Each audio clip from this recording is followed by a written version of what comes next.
ओम शांति। 10 अक्टूबर 2024। सुनते हैं आज की मुरली। मुरली की हेडिंग है मीठे बच्चे। उठते बैठते बुद्धि में ज्ञान उछलता रहे तो अपार खुशी में रहेंगे। आज का मुरली का प्रश्न है, बाबा ने कहा तुम बच्चों को किसके संग में बहुत बहुत संभाल करनी है। बाबा ने कहा तुम बच्चों को किसके संग से बहुत बहुत संभाल करनी है।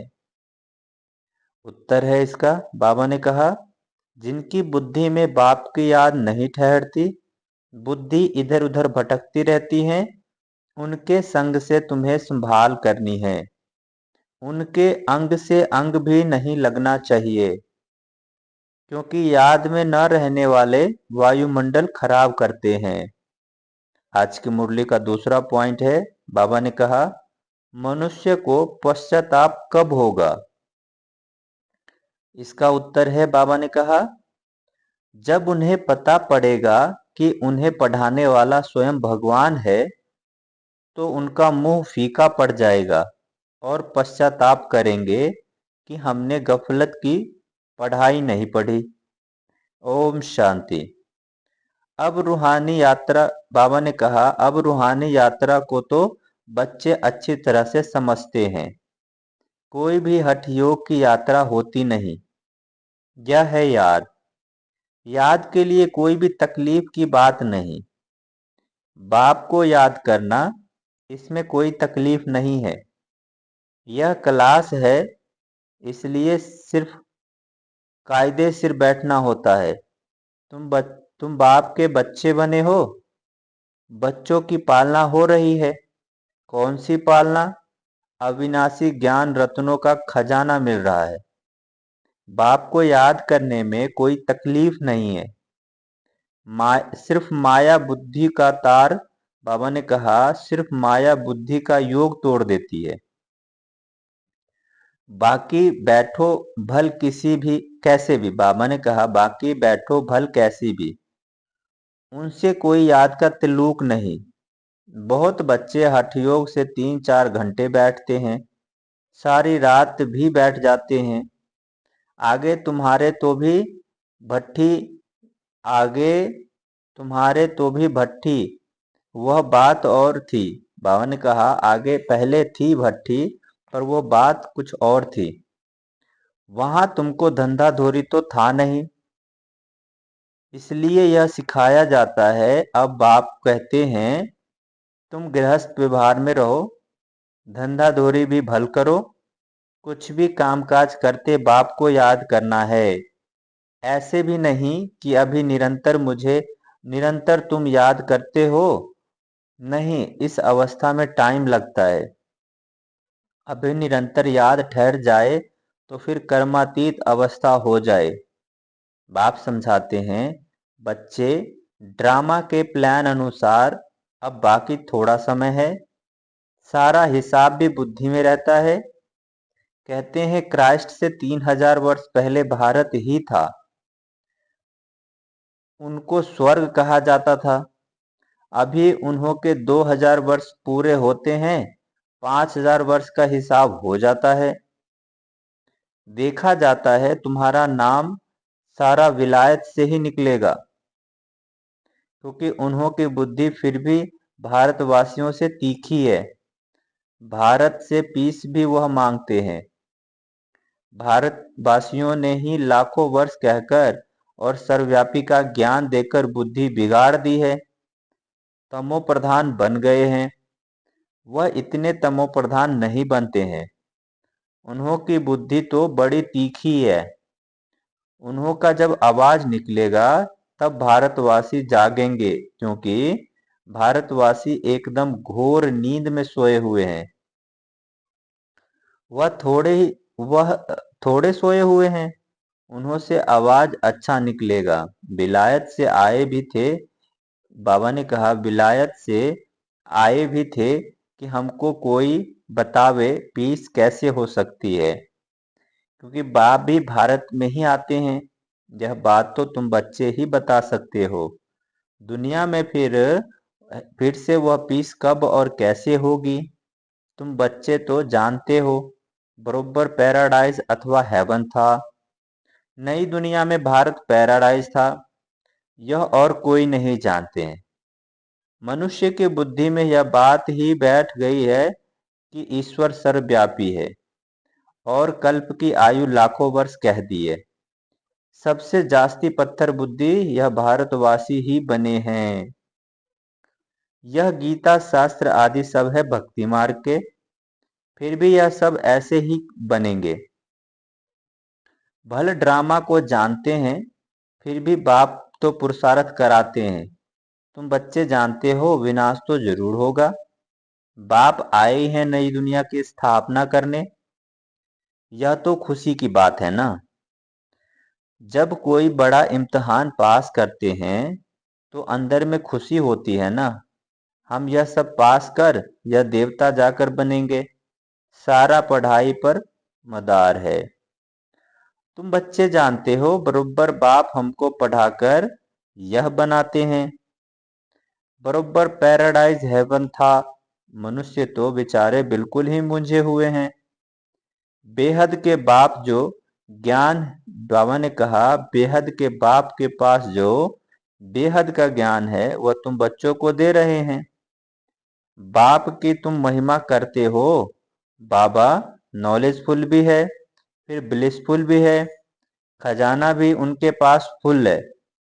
तुमको इतना साहूकार कौन बनाता है? बाबा ने कहा तुमको इतना साहूकार कौन बनाता है? यहाँ तुम क्यों आए हो? वर्षा पाने। बाबा ने पूछा यहाँ तुम क्यों आए हो? तो बच्चों ने कहा वर्षा पाने। अगर कोई की तंदुरुस्ती अच्छी है परंतु धन नहीं है तो धन बगैर क्या होगा?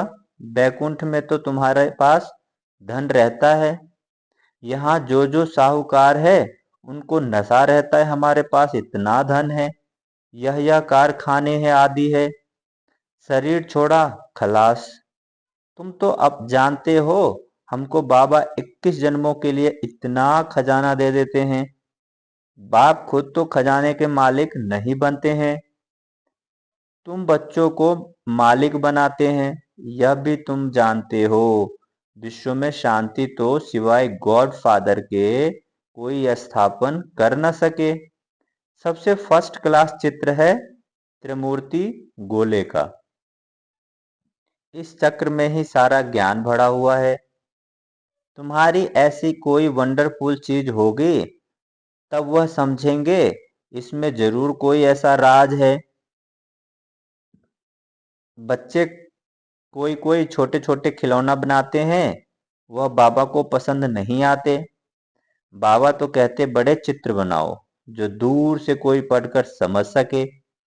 मनुष्य अटेंशन मनुष्य अटेंशन बड़ी चीज पर देंगे। इसमें क्लियर दिखाया हुआ है। उस तरफ है कलयुग, इस तरफ है सतयुग। बड़े बड़े चित्र होंगे तो मनुष्य का अटेंशन खींचेगा। टूरिस्ट भी देखेंगे, समझेंगे भी वह अच्छी तरह से। यह भी जानते हैं क्राइस्ट से 3000 वर्ष पहले स्वर्ग था। बाहर तो ऐसे नहीं जानते। बाबा ने कहा बाहर तो ऐसे नहीं जानते। 5000 वर्ष का हिसाब तुम क्लियर समझाते हो, तो यह इतना बड़ा बनाना चाहिए जो दूर से देख सके और अक्षर भी पढ़े, जिसमें समझे कि दुनिया की अंत तो बरोबर है। बम्स तो तैयार होते रहते हैं, नेचुरल कैलेमिटीज भी होंगी। तुम विनाश का नाम सुनते हो तो अंदर में बड़ी खुशी होनी चाहिए, परंतु ज्ञान ही नहीं होगा तो खुशी भी न हो सके। बाप कहते हैं देह सहित सब कुछ छोड़ अपने को आत्मा समझो। अपनी आत्मा का योग मुझ बाप के साथ लगाओ। यह है मेहनत की बात। पावन बनकर ही पावन दुनिया में आना है। तुम समझते हो हम ही बादशाही लेते हैं फिर गवा देते हैं। यह तो बहुत सहज है। उठते बैठते चलते अंदर में टपकना चाहिए। जैसे बाबा के पास ज्ञान है ना। बाप आए ही हैं बढ़ाकर देवता बनाने, तो इतनी अथाह खुशी बच्चों को होनी चाहिए ना। अपने से पूछो इतनी अथाह खुशी है बाप को इतना याद करते हैं, चक्र भी सारी नॉलेज बुद्धि में है, चक्र की सारी नॉलेज बुद्धि में है, तो इतनी खुशी रहनी चाहिए। बाप कहते हैं मुझे याद करो और बिल्कुल खुशी में रहो। तुमको पढ़ाने वाला देखो कौन है।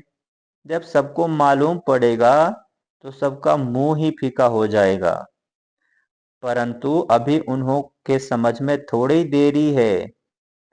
अभी देवता धर्म में इतने मेंबर्स तो बने नहीं हैं, सारी राजाई स्थापन हुई नहीं है। कितने ढेर मनुष्य को बाप का पैगाम देना है। बेहद का बाप फिर से हमको स्वर्ग की बादशाही दे रहे हैं। तुम भी उस बाप को याद करो। बेहद का बाप तो जरूर बेहद का सुख देंगे ना। बच्चों के अंदर में तो अथाह ज्ञान की खुशी चाहिए, और कितना बाप को याद करते रहेंगे तो आत्मा पवित्र बनती जाएगी। बाबा ने कहा जितना बाप को याद करते जाएंगे आत्मा पवित्र बनते जाएगी। ड्रामा के प्लान अनुसार तुम बच्चे जितनी सर्विस करेंगे प्रजा बनती जाएगी। जिनका कल्याण होता है उन्हों को फिर उन्हों की आशीर्वाद मिलती है। गरीबों की सर्विस करते हो, निमंत्रण देते रहते हैं, ट्रेन में भी तुम बहुत सर्विस कर सकते हो।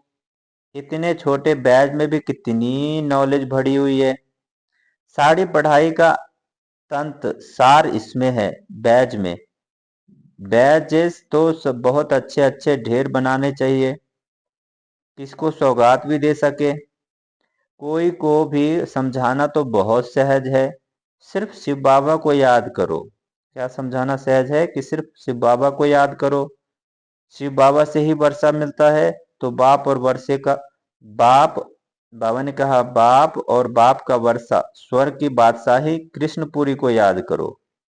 मनुष्य की मत तो कितनी मुंझी हुई है, कुछ भी समझते नहीं।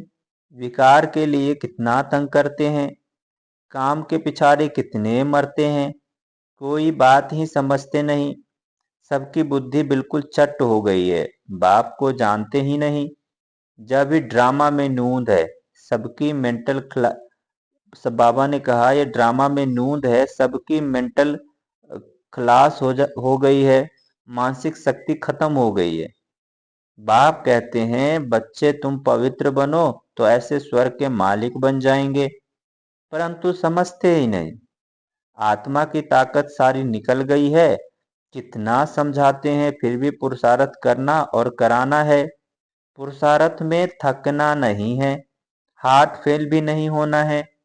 इतनी मेहनत की, भाषण से एक भी नहीं निकला, लेकिन तुमने जो सुनाया वो उसने, बाबा ने कहा कि भाषण से एक भी नहीं निकला, लेकिन तुमने जो सुनाया उसे जिसने भी सुना उस पर छाप तो लग गई।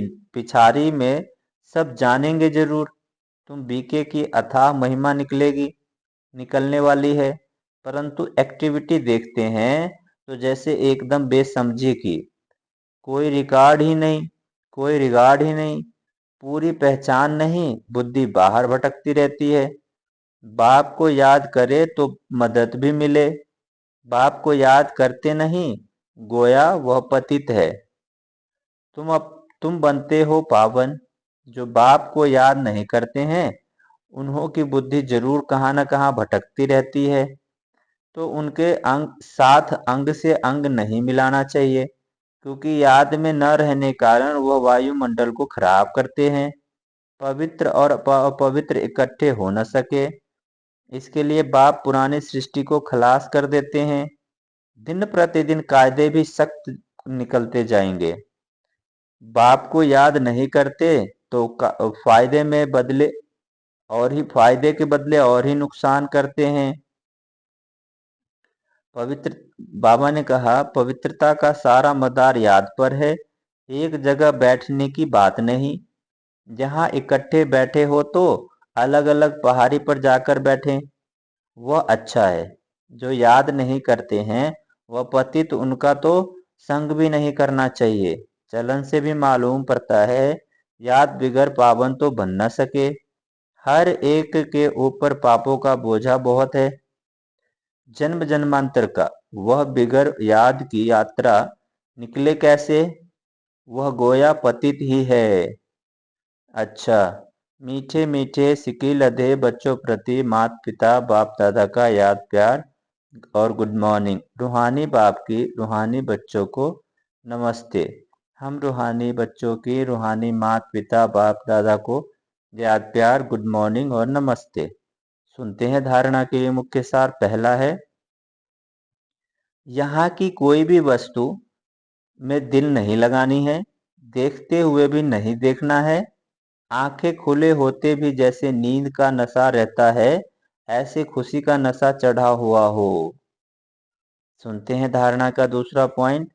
सारा मदार पवित्रता पर है, इसलिए संभाल करनी है कि पतित के अंग से अंग ना लगे। स्वीट बाप और स्वीट राजधानी के सिवाय और कोई याद ना आए। सुनते हैं आज की मुरली का वरदान। बाबा ने कहा, हद की इच्छाओं को छोड़ अच्छा बनने वाला, हद की इच्छाओं को छोड़ अच्छा बनने वाले, इच्छा मात्रम अविद्या भव।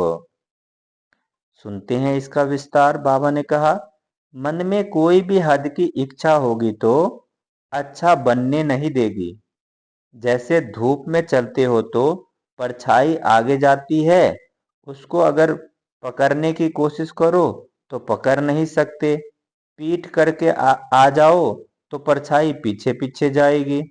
ऐसे ही इच्छा आकर्षित कर रुलाने वाली है, उसे छोड़ दो तो वह पीछे पीछे आएगी।